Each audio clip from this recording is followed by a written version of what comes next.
가평군 시각장애인 지회장의 횡포로 지회가 수개월째 파행되고 있습니다.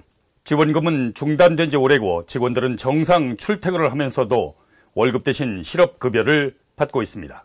지회장을 만나 그 이유부터 물어봤습니다. 그러니까 센터는 아니고 네. 가평 지회에서 보조금을 못 받아가지고 네. 저희 직원들은 퇴사가 됐죠. 지회요? 네. 그 실업급여를 지금 받고들 계시죠? 지회에 네. 계신 분들은요? 네. 그럼 그분들은 지금 직업이 없으신 거네요? 직장을 잃으신 거네요? 네. 누구 잘못이죠? 지회장 책임지셔야 되는 건 아닙니까? 지회장의 문제는 이뿐이 아닙니다. 지회 운영 과정에서의 비리로 지회장은 형사처벌을 받았습니다. 이 때문에 4사분기 지원금까지 중단된 상태입니다. 그 피해는 협회에 소속된 100여 명이 넘는 시각장애인들이 고스란히 떠안고 있습니다. 그러나 현 지회장 김 씨는 센터장과 지회장을 겸직하며 독차지했던 자리를 이 사건으로 뒤늦게 센터장 자리만 내려놓고 한 발 물러서는 듯한 흉내만 내고 있습니다. 지회장을 만나 보조금이 중단된 원인을 물어봤습니다. 저희가 보조금에 대한 목적 외로 사용한 부분이 지적을 받아가지고 예, 그렇게 돼서 저희가 4사분기에 중단이 된 거죠. 목적외를 누가 사용한 것이죠? 가평지회에서 사용했습니다. 가평지회입니까? 예. 아니면 지회장님이십니까? 지회에서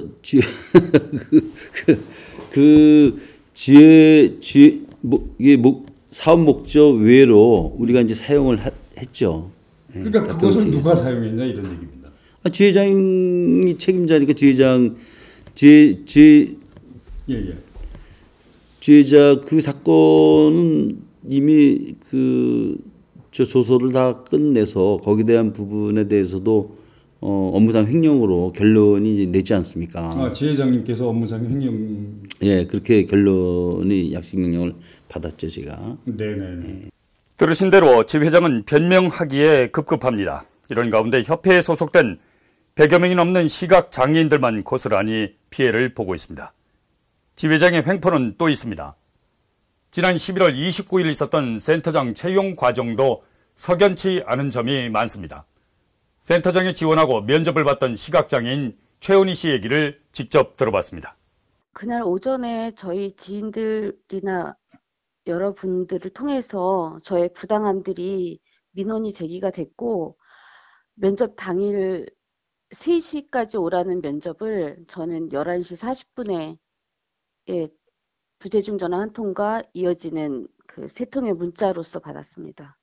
비장애인도 면접 당일 임박해 면접을 보라는 연락을 받는다면 당혹스러울 수밖에 없을 것입니다.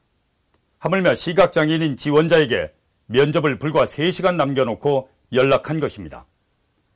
현 지회장과의 마찰로 최 씨는 면접 대상에서 애초에 제외됐으나 이의를 제기하자 들러리로 연락을 했기 때문입니다. 면접장은 개인에 대한 인신공격의 장이었다고 최 씨는 주장합니다. 제가 3시 3분에 정확히 장소에 도착을 했고요. 그때 3번 면접자가 면접을 진행을 시작을 하는 것을 확인했을 때 한 12분 정도 만에 나왔는데 저 같은 경우는 면접 진행 한 35분 정도가 지났을 때쯤 제가 심한 스트레스로 중단을 해달라고 요청을 한 상태였고요. 네.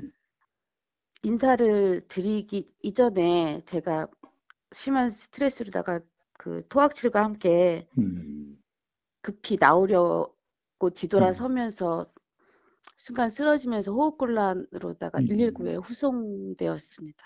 특히 지회장은 센터장 지원자 최 씨에 의해 최근 성추행으로 입건된 상태입니다. 고발인은 센터장 지원자입니다. 반면 피고발인은 채용을 결정하는 인사위원장 지위에 있습니다. 공정성, 객관적 면접은 애초부터 기대할 수 없는 상황이 벌어진 것입니다. 인사위원장 겸 지회장을 만나 물어봤습니다. 제가 여기에 지회장으로 있으면서 생활이동지원센터를 관리하는 채용 책임자인데 자체가 면접관으로 해서 배제해야 된다는 보다는 우리 기자님도 한번 이렇게 생각을 한번 해보시면 어떨까요? 지회장으로부터 성추행을 당했다고 고소를 했는데 예. 그 직장에 다시 근무할 수 있다는 것이 일반적으로 가능할까요? 공정성이 결여된 채용 과정에 대해 지회를 감독하는 상급기관 경기도 시각장애인연합회 입장을 들어봤습니다. 고소인과 피고소인의 지금 관계에 있는데 그 피고소인이 인사위원장이라면 그 자리에는 좀 이 남인데 넘겨주고 빠져야 되는 건 맞다고 봐요. 협회 정관에 따르면 최종 면접에 합격을 했다고 해서 센터장으로 확정되는 것이 아닙니다.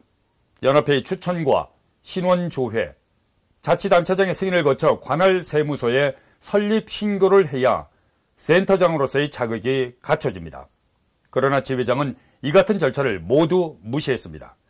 11월 29일 면접 후 사흘 후인 12월 3일 승인도 안 받은 센터장을 출근시켰습니다. 그 이유를 물어봤습니다. 지금 우리 생활이동지원센터는 이제 업무 공백을 막기 위해서 면접에 합격이 되면 1차 서류 지원해서 합격이 되고 2차 면접에 합격이 되면 출근을 시키는 걸로 합격하는 걸로 그렇게 규정대로 절차는 밟은 것일까? 그래서 여태까지 전임 회장도 그렇게 해 왔었고, 네, 그래서 저희는 그 절차대로 또 이행을 한 거거든요. 남이 하니까 내가 한다 이런 뜻이 아니고요. 제가 말씀드린 거는 네네. 규정에 의해서 이게 개인 구멍가게가 아니잖아요. 규정에 의해서 네. 규정에 정해진 대로 하셨냐 이런 말씀이에요. 그러한 규정은 없습니다. 없어요. 네. 네. 기자의 질문에 지회장은 변명하기에만 급급합니다. 자를 군수에게 통보를 합니까? 승인을 받습니까? 특정 권한보다도요. 예. 저희가 관리된 부분이 있잖아요. 관례. 예. 네, 특례라고 하는 게 더 적합할까요? 네. 그런 부분이 지난 센터장 공개 채용에서도 이러한 동일한 조건의 절차가 있었고요. 지회장의 주장이 맞는 것인지 상급단체인 연합회장을 만나 확인해 봤습니다. 실제로 군청에서 이제 군수님이 최종 승인이 났을 때부터 이제 급여 계산이 있을 게 아닙니까? 이런 문제도 따져봐야 될 문제가 있는데 승인이 나고 출근하는 건 맞습니다. 지회장의 형사적 문제로 보조금까지 중단하고 있는 가평군은 지회장의 이 같은 문제점들을 알고 있는지 관계자를 만나봤습니다. 돌아온 답변은 실망스럽습니다. 팀장님으로서 왜 확실하게 답변을 못하시냐 이러니 기자가 괜한 질문을 드리겠습니까? 가서 인터뷰를 했고 확인을 했기 때문에 말씀드리는 건데. 네, 그 부분에 대해서는 좀 문제가 있다고 생각합니다. 네. 네. 시각장애인 한 사람으로서 예. 참 창피스럽기도 하고 예. 참 드릴 말씀이 없다 하는 말씀이 정말 것 같아요. 우리 규정에는 3가지가 할 수 있어요. 첫째로 그 지회에 대한 경고, 두 번째는 회장 직무정지, 부정한 일이 있다든 이런 게 또 규정이 있고요. 그 다음에 한 가지가 사고시에로 묻는 건데, 우리도 일단 사유를 좀 물어보고 또 우리 조사를 보내고 난 이후에 또 우리가 판단을 해야 되겠죠, 저희들이. 가평군 지회를 관리 감독하는 경기도 시각장애인연합회는 취재가 시작되자 긴급 이사회를 소집해 오는 21일 가평군 지회에 대한 감사를 결정한 상태입니다. 현 지회장은 지회와 센터를 마치 개인 사업장처럼 내가 왕이며 내 말은 법이다식의 운영을 하고 있습니다. 가평군과 연합회가 관리 감독 소홀에 대한 책임을 면키 어려운 대목입니다. 현 지회장은 확인된 것처럼 심각한 문제를 끊임없이 양산하고 있습니다. 그러나 그는 가평군 시각장애인들의 권익 보호를 위한다며 자리를 굳건히 지키고 있습니다. 불투명한 채용과 직원들을 실업자로 만드는 것이 지회장의 역할은 분명 아닐 것입니다. 무엇이 회원들의 진정한 권익 보호와 그들을 위한 봉사인지에 대해서 깨닫고 조속한 결단을 내려야 할 것입니다. 경기 인터넷 뉴스 정현수입니다.